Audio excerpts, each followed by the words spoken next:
बात करने के लिए लॉगिन करें www.astrotak.com। आज के अपने अंक में हम बात करेंगे संतान के बारे में। संतान सुख की प्राप्ति के बारे में। अगर आपको संतान नहीं हो रही है तो किन कारणों से नहीं हो रही है, और अगर संतान होने में कोई दिक्कत आ रही है तो उसका समाधान क्या है, इस पर विस्तार से बात करेंगे। और संतान की दूसरी समस्या है कि संतान तो है लेकिन संतान के साथ तालमेल नहीं है, संतान का व्यवहार अच्छा नहीं है और संतान की तरफ से कोई सपोर्ट, कोई सुख नहीं मिल पा रहा है। अगर कुंडली में संतान बाधा के योग हैं लेकिन ये उम्मीद है कि उपाय करने से, पूजा उपासना करने से संतान हो जाएगी, तो ऐसी दशा में पति पत्नी दोनों को इस मंत्र का जप करना चाहिए। भगवान कृष्ण का स्मरण करके इससे संतान की प्राप्ति होती है। लेकिन याद रखिए कि जो कोई भी इस मंत्र का जप करता है उसे परम सात्विक रहना होगा, उसे प्याज, लहसुन, मांस, मदिरा का सेवन नहीं करना होगा, तभी ये मंत्र विशेष तरीके से कारगर हो सकेगा। सबसे पहले जानते हैं कि संतान होने का जो मामला है इसका ज्योतिष से क्या संबंध है, क्योंकि पहले तो संतान की प्राप्ति हो जाए, वो पहला चरण है। तो संतान की प्राप्ति का ज्योतिष से क्या संबंध है? देखिए, किसी भी कुंडली का जो पांचवा खाना होता है, पंचम भाव होता है, नवम भाव होता है, नवा खाना होता है, और एकादश भाव यानी 11वां खाना होता है, ये संतान से संबंध रखता है। इसके अलावा जो सप्तम भाव है वो भी गर्भ का भाव है, यानी पंचम, नवम, एकादश तो महत्वपूर्ण है ही। सप्तम भाव खासतौर से महिलाओं की कुंडली में जो सप्तम स्थान होता है वो उनके गर्भ का होता है कि वो प्रेगनेंसी को कैरी कर पाएंगी या नहीं कर पाएंगी। अगर ये भाव खराब हैं, अगर इन भावों में दिक्कत है तो ऐसी स्थिति में संतान होने में समस्या आ जाती है, प्रॉब्लम्स आती हैं। हम तुरंत ये नहीं कह सकते कुंडली देख करके, बिना बहुत डिटेल देखे हुए, कि संतान नहीं होगी। संतान ना होने के योग अलग तरीके के होते हैं, लेकिन संतान होने में बाधा आ रही है, संतान होने में दिक्कत आ रही है, इस बात को जरूर समझना होगा। और अगर ऐसी बाधा कुंडली में है तो उसके लिए उपाय करना होगा। अगर हम ग्रहों की बात करें, वैसे तो 9 ग्रह हैं ज्योतिष में, लेकिन उन तमाम ग्रहों में बृहस्पति संतान कारक होता है। बृहस्पति पंचम भाव का कारक है और संतान कारक भी है। बृहस्पति की वजह से संतान होने की संभावनाएं बहुत मजबूत हो जाती हैं। अगर कुंडली में संतान होने के योगों में बाधा है, लेकिन आपका बृहस्पति अगर अच्छा है, अगर आपका जुपिटर बेहतर है, तो बाधाओं के बावजूद आपको संतान जरूर होगी। इसलिए बृहस्पति की स्थिति पर भी विचार करना जरूरी है।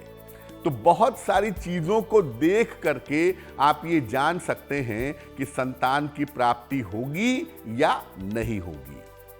पंचम, नवम और बृहस्पति, ये 3 पॉइंट ऐसे हैं जिनको देख करके आप संतान के बारे में जान सकते हैं। और संतान के लिए पति पत्नी दोनों की कुंडली देखना आवश्यक है। पत्नी जो है वो धरती है, क्षेत्र कहते हैं पत्नी को, और जो पुरुष है वो बीज है। तो जिस तरह से आप खेती में देखते हैं कि जिस तरह का बीज धरती में डाला जाता है उसी तरह की पैदावार होती है। तो धरती का भी अच्छा होना जरूरी है, फर्टाइल होना जरूरी है, और जो बीज है, जो पुरुष तत्व है, उसका भी मजबूत होना जरूरी है, तभी संतान की प्राप्ति हो पाएगी। इसलिए पुरुष और स्त्री, पति पत्नी दोनों की कुंडली देखना आवश्यक है।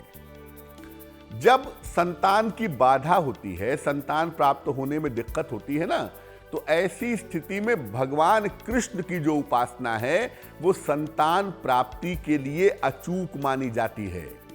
भगवान कृष्ण की उपासना करने से, हृदय से प्रार्थना करने से संतान की प्राप्ति आसानी से हो जाती है। जो बाधाएं हैं वो दूर हो जाती हैं और छोटे छोटे सरल उपायों से संतान की प्राप्ति आसानी से होती है।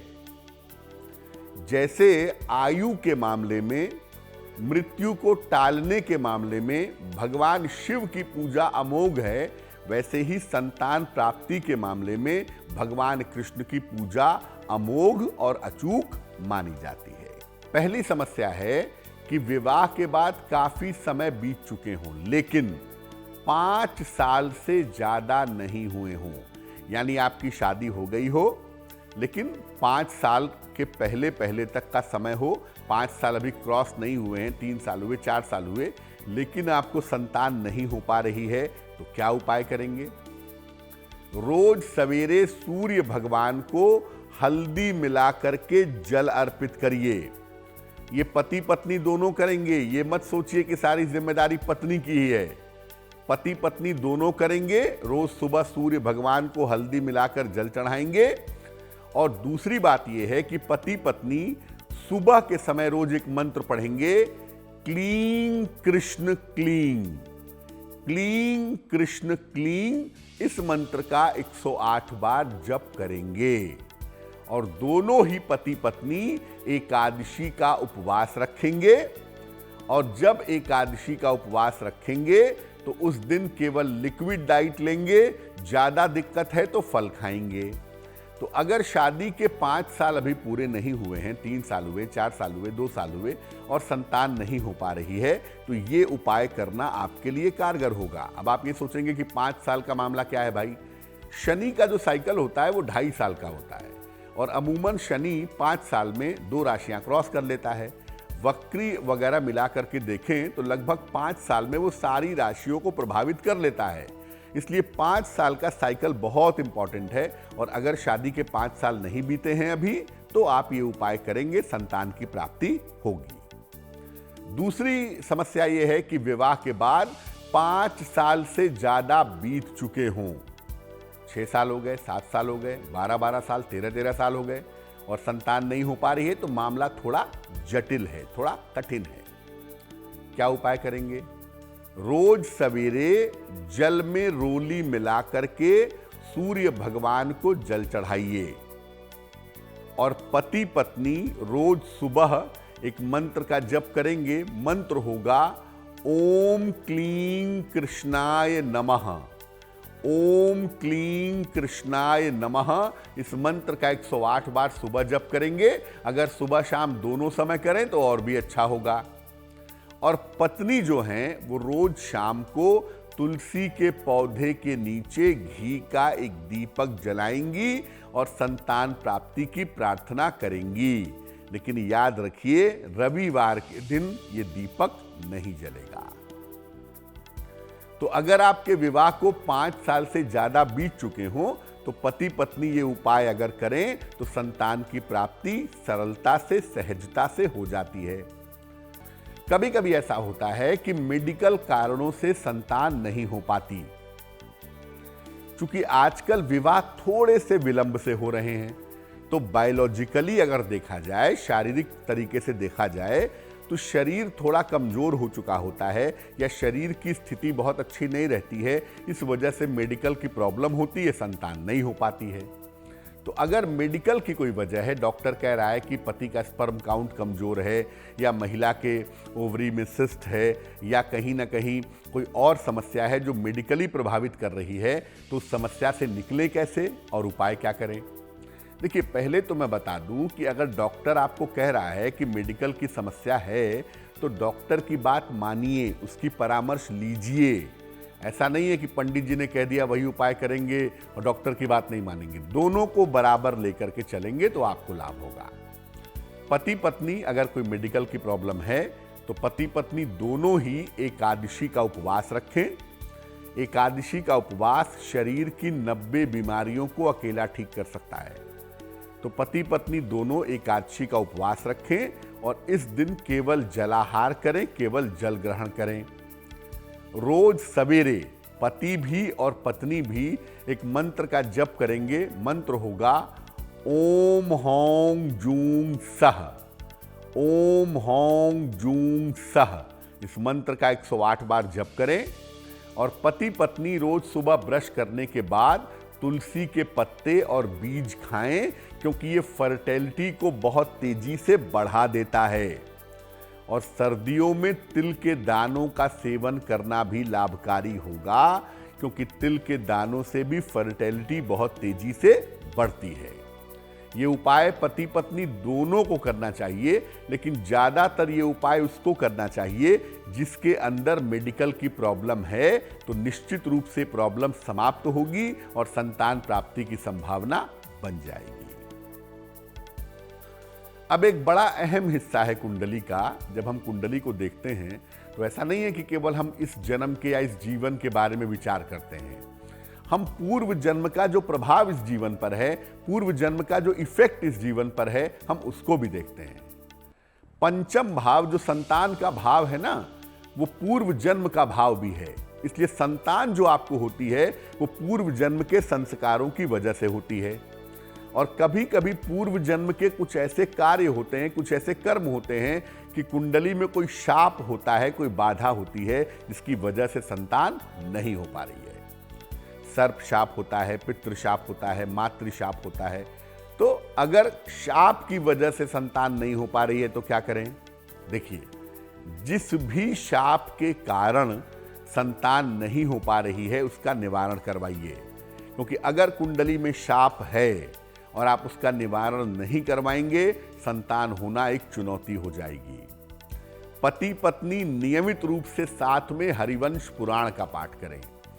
अब हरिवंश पुराण जो है ना, वो भगवान कृष्ण की लीला है। और शाप हो चाहे दोष हो, शिव और कृष्ण किसी भी तरह के शाप को काट सकते हैं।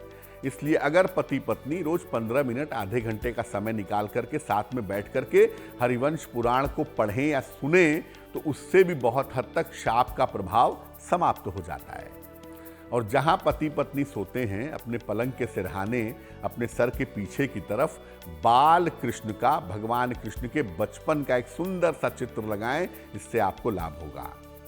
और पति पत्नी एक साथ प्रदोष का व्रत रखें। जब शाप होगा तो आपको दोषों का नाश करना होगा। जैसे महीने में 2 बार एकादशी आती है, वैसे ही महीने में 2 बार प्रदोष की तिथि भी आती है, त्रयोदशी तिथि। उस दिन का उपवास पति पत्नी रखें तो कुंडली का जो शाप है वो दूर होगा। संतान प्राप्ति की जो संभावना है वो मजबूती से बन जाएगी। अभी जो सप्ताह शुरू हो रहा है, इसमें एक संतान से संबंधित बड़ा महत्वपूर्ण पर्व है, उसे कहते हैं अहोई अष्टमी। 2-4 बातें अहोई अष्टमी के लिए जान लेते हैं। अहोई अष्टमी 28 अक्टूबर को मनाई जा रही है और मुख्य रूप से इसमें अहोई माता की पूजा की जाती है, जिनको आप समझिए कि वो मां पार्वती हैं। तो अगर आपको संतान की प्राप्ति करनी है तो भी आप अहोई अष्टमी पर मां पार्वती की पूजा करें। और अगर संतान की उन्नति चाहते हैं या चाहती हैं तो भी अहोई अष्टमी पर माता पार्वती की पूजा करनी चाहिए। और अगर आप माता हैं, आप व्रत नहीं रखती हैं, तो कोई भी माता अहोई अष्टमी पर मां पार्वती की पूजा शाम के समय में करें। मां पार्वती को दूध और चावल, खीर नहीं, दूध अलग चावल अलग, फिर मिलाइए, दूध और चावल यानी दूध भात का भोग लगाइए। संतान प्राप्ति के लिए या संतान की उन्नति के लिए प्रार्थना करिए। और अगर आपकी संतान है तो उसे ये प्रसाद रूप में ग्रहण करवाइए, निश्चित रूप से लाभ होगा।